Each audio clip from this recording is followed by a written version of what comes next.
Good afternoon, evil, and I will tell you one story of a good viewing.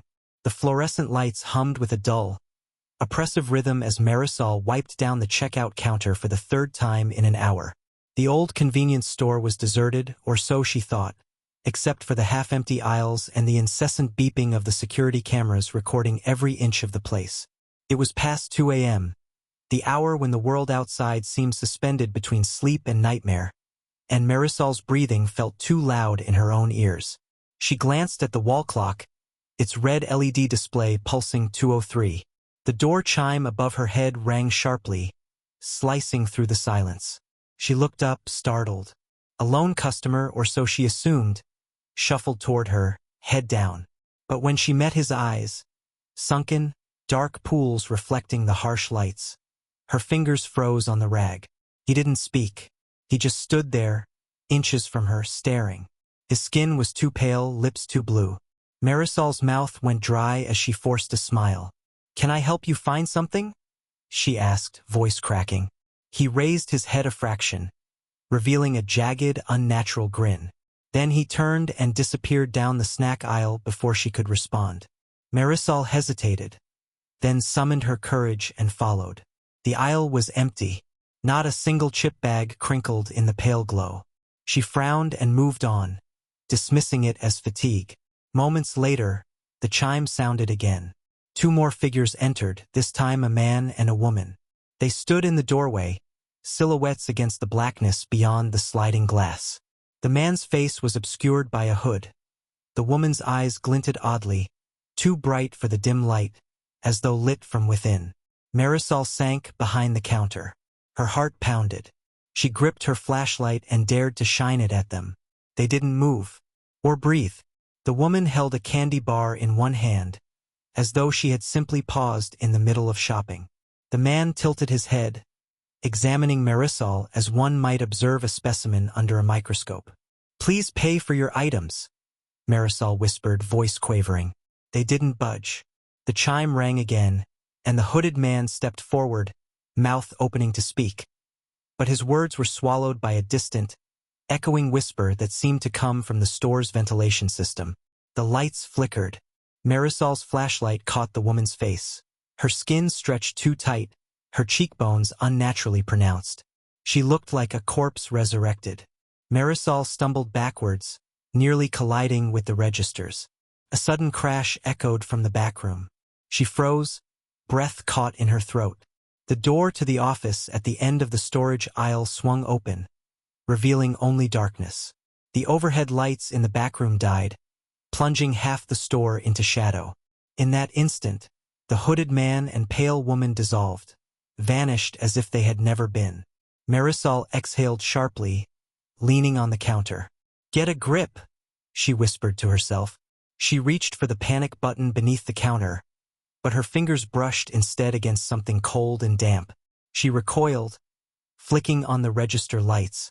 There, smeared on the underside of the drawer, were streaks of deep crimson. Her eyes darted to the surveillance monitor. The camera feed for the backroom glitched static, then a blood-red smear across the lens. She slammed her fist against the monitor. The main camera feed flickered, showing only the empty aisles. But in the corner of one screen, she thought she saw a pair of glowing eyes. A sudden, low groan reverberated through the store's aisles. It was guttural, inhuman. Marisol's flashlight beam quivered as she swept it toward the sound. From the aisles, the snack shelves shuddered as if something brushed against them. Chips and soda bottles rattled.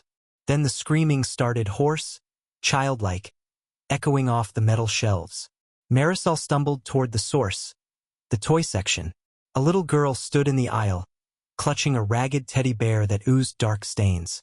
Her dark hair hung in chains around her face. Her nightgown was torn, filthy. She stared at Marisol with an empty expression.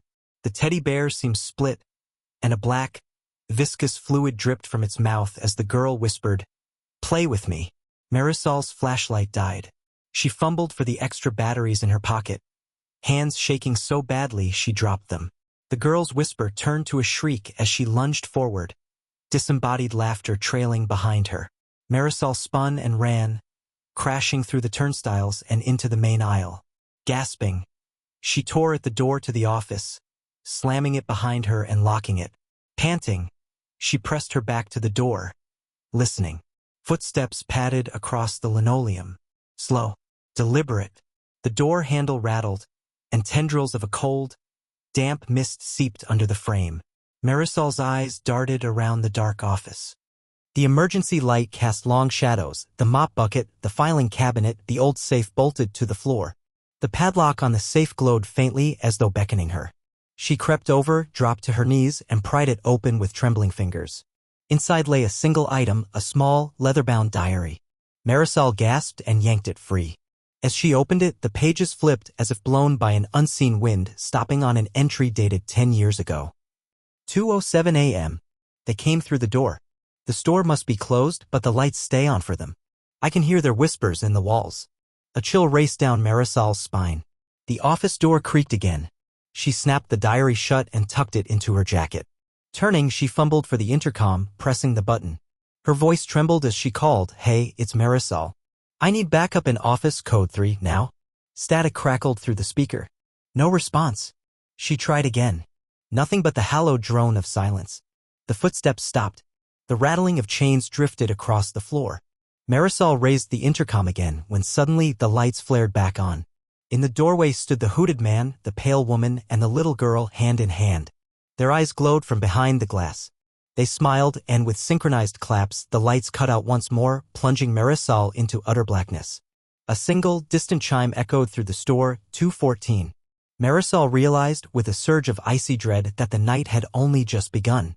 Marisol's lungs burned as the doors of the office slammed shut behind her. The scream of the intercom died in her ears, leaving only the pounding of her heart. Clutching the diary to her chest, she crept toward the backroom door, praying it would open this time. Her fingers trembled on the handle, cold, insistent, as if someone or something wanted her to stay trapped inside. With a grunt of effort, she pushed, and the door swung open onto a narrow corridor lined with crates of expired inventory. Each footstep echoed in the stale air. Marisol paused at the employees-only sign hanging crooked on the far wall. Beyond it lay the boiler room, the source of every unearthly groan and whisper she had heard since the first chime after 2 a.m. She pressed her ear to the door, expecting the worst, and heard nothing but her own rapid breathing. Summoning every scrap of courage, Marisol forced it open. The boiler room was a cathedral of rusted pipes and flickering gauges. A single bulb overhead swung in a silent arc, casting warped shadows across the concrete floor. She scanned the room, flashlight beam skittering over dripping valves and corroded controls. At the center stood the boiler itself, ancient, scarred with burn marks, its metal skin mottled with age. A low hum thrummed through the floorboards under her boots, as though the building itself were alive and breathing. She flipped through the diary again, breath hitching at the scrawled entries. 2:21 a.m. They grow stronger when the lights are low. They feed on fear. They know your name. If you listen, you can hear them calling. Marisol swallowed hard. She took a deep breath and stepped closer to the boiler, shining her flashlight along its seams. There, etched into the metal, was a sequence of symbols, strange runes that pulsed faintly red as though bleeding light. She reached out a hand but withdrew it at the last moment, as if scalded by their glow. Behind her, the door creaked shut on its own. Her flashlight dimmed, flickered. The hum deepened into a chant, low and chant-like, echoing through the pipes. Marisol's pulse surged. She slammed her palm against the boiler's side. The runes flared, scorching her skin through the sleeve of her jacket. She cried out, stumbling backward as the hum broke into manic laughter. A shape coalesced in the vapor above the boiler, twisting like smoke in the beam of her dying flashlight.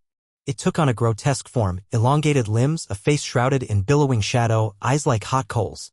The laughter reverberated in Marisol's skull, each sonic wave fracturing her resolve. She bolted for the door, but the corridor beyond had shifted. The aisles no longer lined up, the store had become a labyrinth of shifting walls and unreachable exits. The shelves warped and elongated, blocking the way to the front registers. Before her, an endless row of snack racks stretched into pitch blackness. Panicked, Marisol turned in circles, searching for any sign of the office or the emergency exit she'd seen earlier. The overhead lights flickered violently, and in each strobe of illumination she glimpsed new horrors, mannequins propped in unnatural poses, their plastic eyes tracking her movements, piles of tattered clothing that slithered like writhing corpses. Spilled cereal that formed letters on the floor, run, only to collapse into a pool of crimson before she could decipher the next word. A distant crash drew her attention. She sprinted toward the sound, heedless of the gashes she tore in her arms as she brushed past splintered wood and jagged metal. She burst into the produce section, bananas rotted black, their skins writhing with maggots, apples split open to reveal rows of teeth, hanging bunches of grapes dripped with a thick, syrupy substance that stained the linoleum. And there, crouched among the decay, was the little girl. Her teddy bear lay discarded, its stuffing pulsing like a beating heart. The girl looked up and smiled. "You found me," she crooned. Marisol seized a broken broom handle and raised it defensively. "Stay back." The girl giggled, a hollow, echoing sound. "They want you," she whispered, pointing behind Marisol. Marisol spun. The walls of the aisle had dissolved, revealing a yawning chasm of darkness.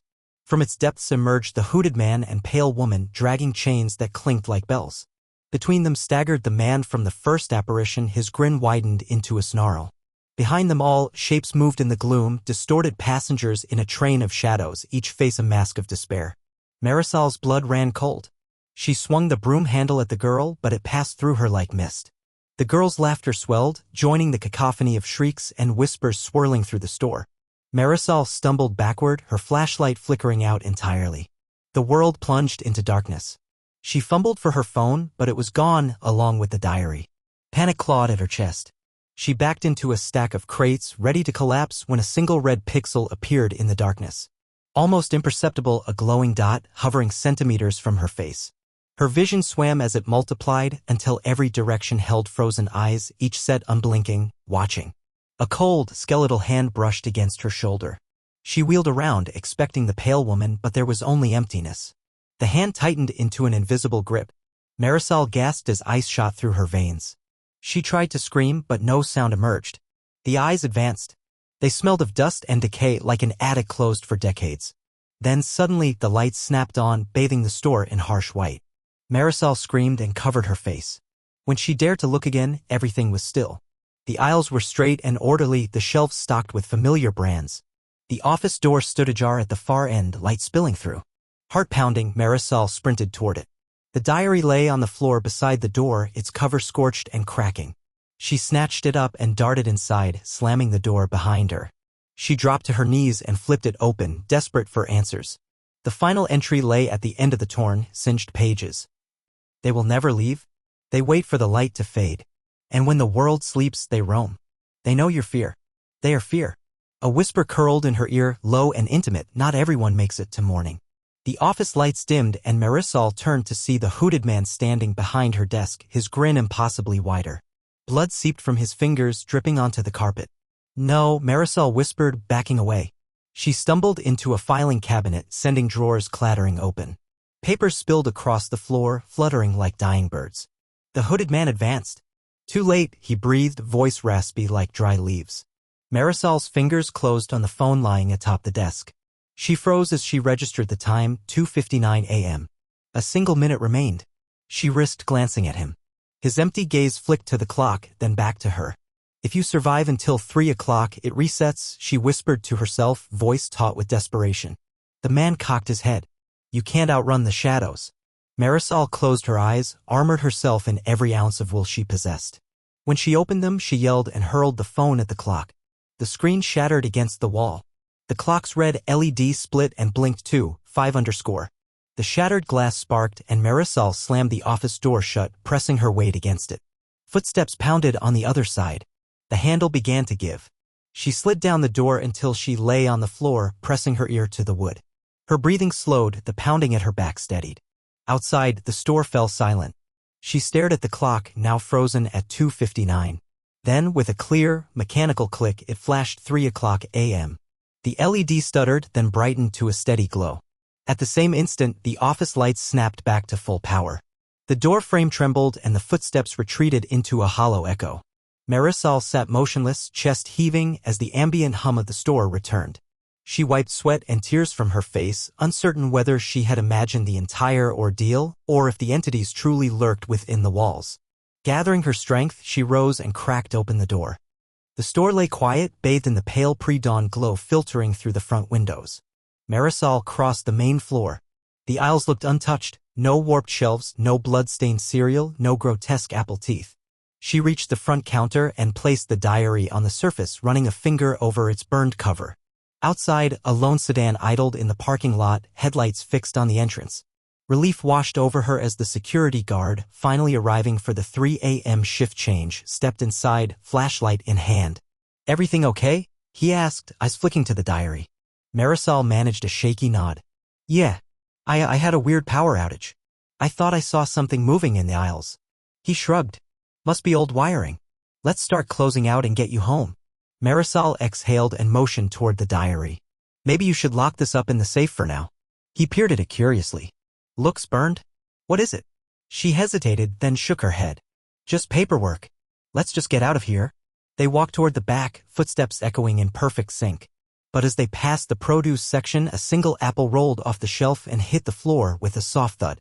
They both froze. The guard bent to pick it up and his eyes widened as he saw dozens of teeth embedded where the core should have been. Marisol swallowed, heart hammering. The guard dropped the apple and it shattered, revealing the diary's cover sprouting the same glowing runes she had seen in the boiler room. The pages flipped open on their own, stopping at the final entry. "They are never gone. They only sleep. And they hunger." As the guard bolted for the exit, Marisol stood rooted to the spot, the diary's eldritch glow pulsing through the silent aisles.